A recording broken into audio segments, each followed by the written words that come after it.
Through the Lord's mercies we are not consumed, because his compassions fail not. They are new every morning. Great is your faithfulness. Lamentations 3:22-23. Hi there, welcome back to my channel. If you are new, I'm Erica. Welcome. If you're interested in Christ-centered content, please be sure to hit that subscribe button and become a part of my YouTube family. As well, for those of you that have been showing your support, thank you so much and God bless. I've actually done a video like this before. I'm not sure how long, maybe about a year and a half ago. I'm going to link that video for you guys so that way you can check it out. I'm going to be listing a few videos if you guys are interested in seeing them. I'm going to be answering some questions to you guys in regards to, oh my gosh, I have a few questions. I'm hoping this video is not going to be too long and too lengthy. The first thing I want to address is the hair that I'm using. I believe that it's the Hawaiian curl. I purchased this hair from Amazon. The other hair that I am using, unfortunately I don't have a stock card, but it is the Janet 5x1 pack solution, and I did purchase it at my local beauty supply store. And I think I did a video on that hair too as well. Yeah, I did, so I will link that hair as well because I believe someone had inquired about this hair. So it's two different types of hair that I used, and it's a color 27, and I think the other one was a, yeah, I think it was a T1B16 or some source like that. Honestly, I'm not quite sure because I don't have the details, because I think I had already done a video in regards to this, so that's why I don't have those listings. But anyways, I do know that one of the hair is the Hawaiian curl, the other one is the Janet 5X hair.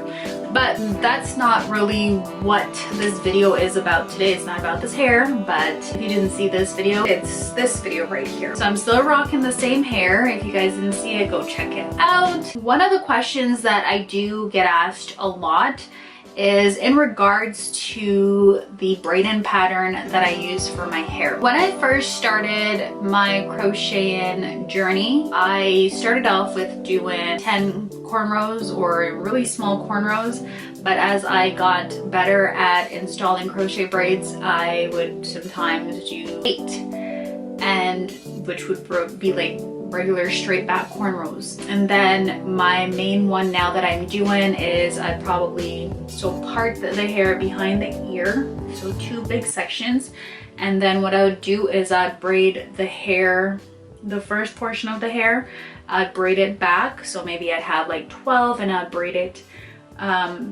braid that section, and then I would catch the ends of them into the other section of the back and then just do a spiral. I think I'll show that braiding pattern to you guys. I'm not sure if you've watched it. I can only give the information, but I cannot force you to watch it, and that's why it's so important to watch the videos, because if you don't watch the videos then you're gonna miss the information, and then I'm gonna seem like the mean person for not showing the information. But it's not because I don't show the information, it's because I do share the information, but you guys don't watch the videos in their entirety. The information's there, you just have to watch. Now that is my go-to braiding pattern. However, I must say at this point that it's not so much the braiding pattern as it is about the crocheting install, because once you know how to do that placement of that crocheting hair, then honestly you can use almost any braiding pattern and you will achieve flawless crochet braids install.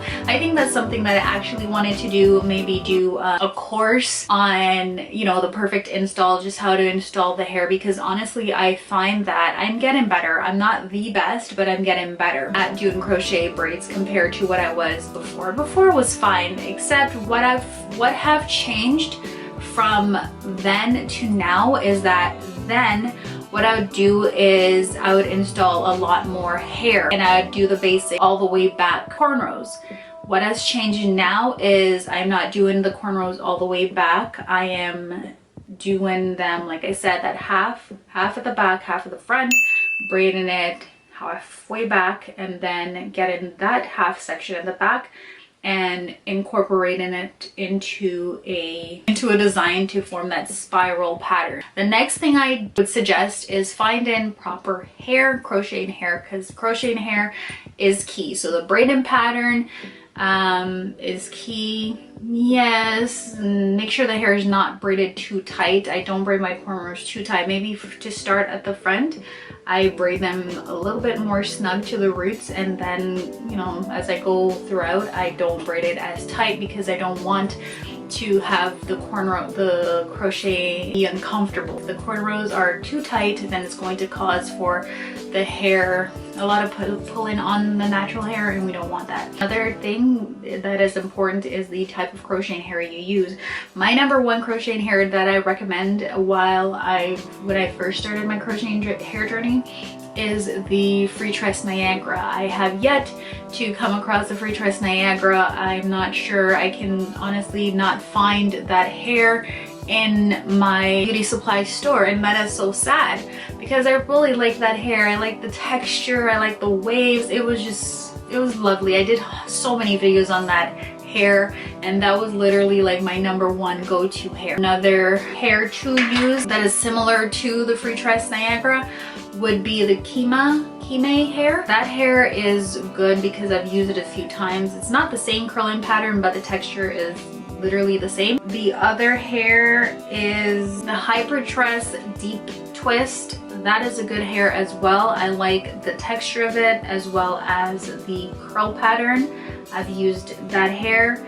The other hair that I would recommend is the Freetress Water Wave. That hair is really good. I installed it as well.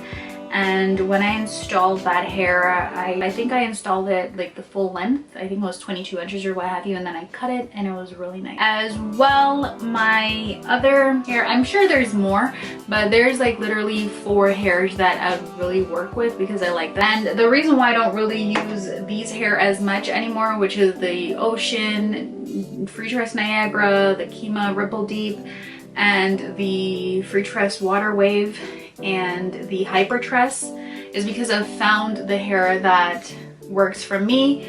And I think this is gonna be from now on my go-to hair, kind of like this free tree braid kind of thing here, simply because easier access to your scalp. This is my number one hair, to be honest with you. It is the Hawaii curl, I believe. Yeah, Hawaii curl.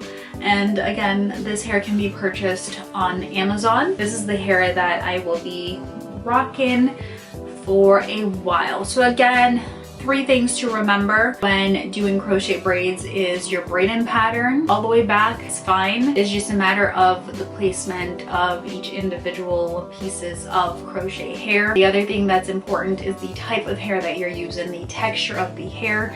If you're a beginner, you're starting out, even if you're not a beginner, the best type of hair to use is something that's a little bit more close to our texture of our hair. So if I'm a 4C, so the Freetress Niagara when I started out was good. Transitioning over to the braiding side of things, I think this is going to be my go-to hair, simply because it's less knots on my hair and because my hair has grown enough to the point where I don't necessarily need the crochet hair. And yeah, so that's simply why I might not be doing crochet hair for a while, like just the regular way that I usually do it. I might just go and continue doing it this way. This might be my new look. It's really not the braiding pattern that is important. The base of that braiding pattern is important. Yes, you don't want them too loose and you don't want them too tight. You want it in between. So that way you can work the latch hook underneath that cornrow to get the latch hook through and the hair through, and you don't want to be pulling on your own hair, the roots of your hair, because then that's how the hair breaks and that's how you cause like pain to the scalp, and we don't want that. We want our hairstyle to be as comfortable and be as comfortable in our hairstyles as we possibly can, right? So I do hope that answers some of the questions, or those questions that you guys have asked, which is the braiding pattern, the type of hair to use. So it's all about patience, honestly, I think. It's all about patience and just having that determination to say, you know what, I want to get my crocheting hair to look as perfect as I possibly can. And that is what I have done. I've learned, I believe, or I think, I don't want to say I've mastered the arts of doing crochet hair, but I've mastered the technique for myself that works for me. And yeah, I do hope that what I've shared, maybe you guys have learned something from it. If you didn't, sorry. I do hope maybe, you know, this helps. So leave me, you know, comments below, and I will do my best to maybe make it into a video and see how well that works for you guys, and hopefully we can help each other over here, right? So yeah, if you find a hair, this is another suggestion, if you find a hair and you feel that it's too slippery to work with, try it as a tree braid. If you're not into the crocheting thing, then maybe this is another option that will work for you guys. See what I mean? Yeah. Anyways, I would just like to share that and hope it helped. Let me know in the comments section below what you thought about today's video. I'll do my best to get back to you, and also let me know what you guys think about maybe doing that whole lesson on installing the perfect crochet hair, because I'd like to know. Thank you so much for watching. Until next time, take care. Bye.